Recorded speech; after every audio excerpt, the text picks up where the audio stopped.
History. History of Internet. For me, Internet is a signal to connect to each other, have a communication to each other. History of Internet.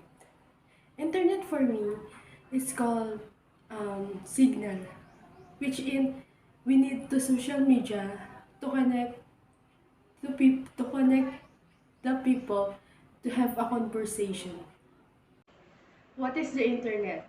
The Internet is a global information network that connects millions of computers, is growing exponentially, and provides a unique information resources that is global, diverse, and current.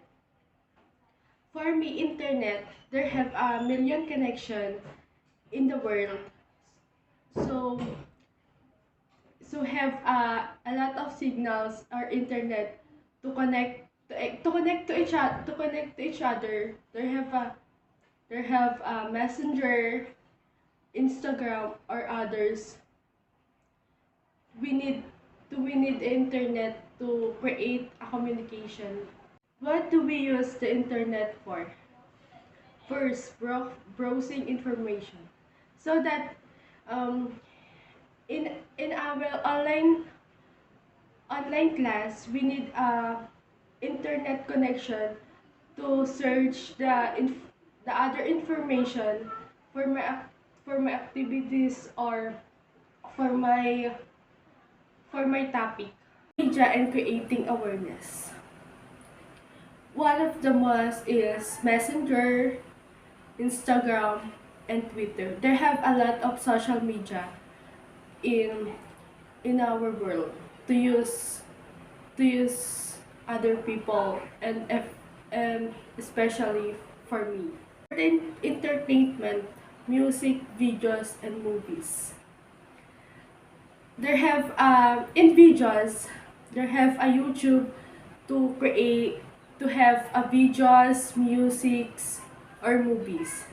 Like Netflix, there have a movies to we need internet connection.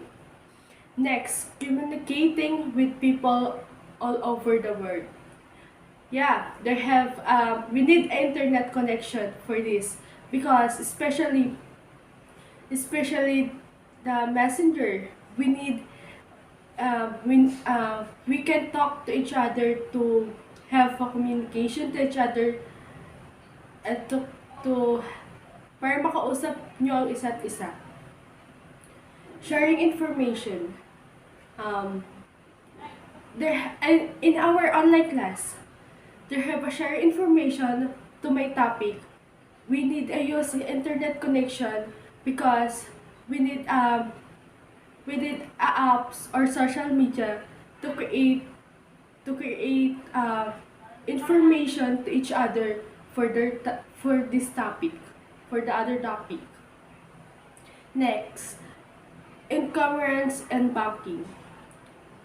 E-commerce and banking, we need a social media there, especially the banking. So that in our world, we need internet connection to our banking. 1950s. The internet has no signal inventor, instead has evolved over time. The internet got its start in the United States more than 50 years ago as a government weapon in the Cold War. It's a weapon in the Cold War because internet is the one of to create information to each other if ever there are long country or other country you stay and we need to information to each other to create a communication to each other to have a um kumbaga nagkakaroon ng idea sa inyo na pagtutulungan about sa gagawing war. So internet is one so internet in the United States is the one of the weapon in the Cold War. Scientists and researchers use it to communicate and share data with one another through what is known as darknet. or Defense's Advanced Research Project Agency Network. This was a response to the Soviet Union bombings and a need to create a communication network was free from interference and disruption. In the 1960s.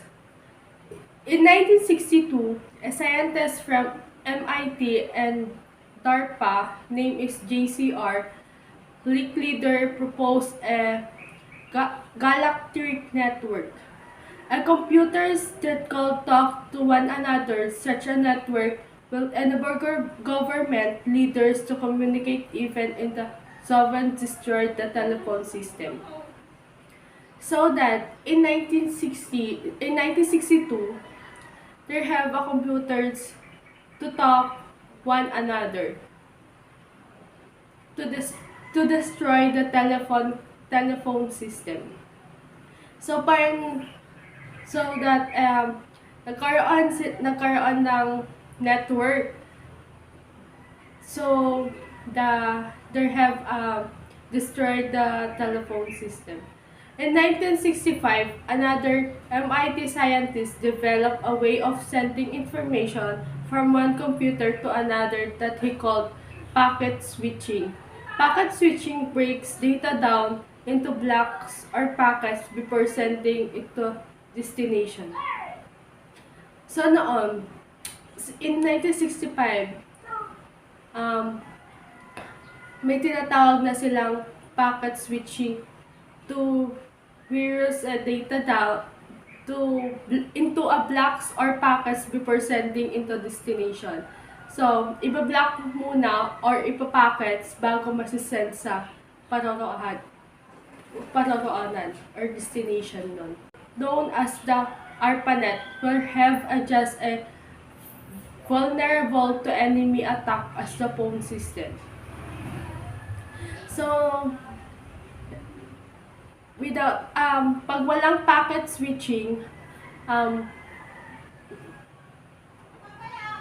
government computer network hindi alam ang ARPANET where we have just where enemy attack a phone system to where the will have been enemy to attack a phone system. In 1969, ARPANET delivered its first message, node-to-node communication from one computer to another, but it crashed the full network. The internet was to be born. So doon there so-called they have internet because the ARPANET to send to the first message to node to communicate computers to another but it's crashed to full network. Internet in the 1970s. By the end of 1969, just 4 computers were connected to the ARPANET, but the network grew steadily during the 1970s. So that in 1969, there have a 4 computers to connect to each other, but network grew steadily during the 1970s. As packet switching computers, networks multiplied, however, it became more difficult for them to integrate into a single worldwide internet. Internet in the 1980s. Surf protocol transformed the internet into a worldwide network. Throughout the 1980s, researchers and scientists used it to send files and data from one computer to another. So, in the 1980s, we need there have a files to send the data from one to another computer. However, this network was still between scientists and researchers from different universities and labs. So that they have a lot of internet connection. They have a lot of internet connection to use for different university in the labs. Internet in the 1960s. However, in 1991, the internet changed again. Tim Berners-Lee introduced the World Wide Web, an internet that was not simply a way to send files from one place to another, but was itself a web of information that anyone on the internet could retrieve. Berners-Lee created the first browser in the internet that we know today. So in the 1990s, there have a HTTP, the www, and there have a browser in 1990s. In 1992, a group of students and researchers at the University of Illinois developed a sophisticated browser that they called Mosaic. It later became a Netscape. Mosaic offered user-friendly way to search the web. It allowed users to see words and pictures on the same page for the first time and to navigate using scrollables and clickable links. In 1992, there have we need to see a features or see the features to send to you. It's like the other 1990s, there have a browser to you did not see the pictures to send the other person to you. TCP or IP was described to be the handshake between computers all over the world is enabled to each computer to have their own identity. The TCP and IP, they have a own identity. They have a own identity to the computer. The same year, Congress decided the web could be used for commercial purposes. As the result, companies of all kinds of hard to set a website of their own and e-commerce entrepreneurs began the use the internet to sell goods directly to customers.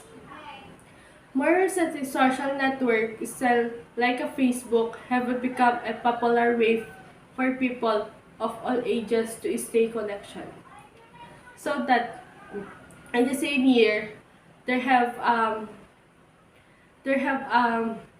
commercial to see the internet, to have a Facebook, for now they have a Facebook to have connected to each other.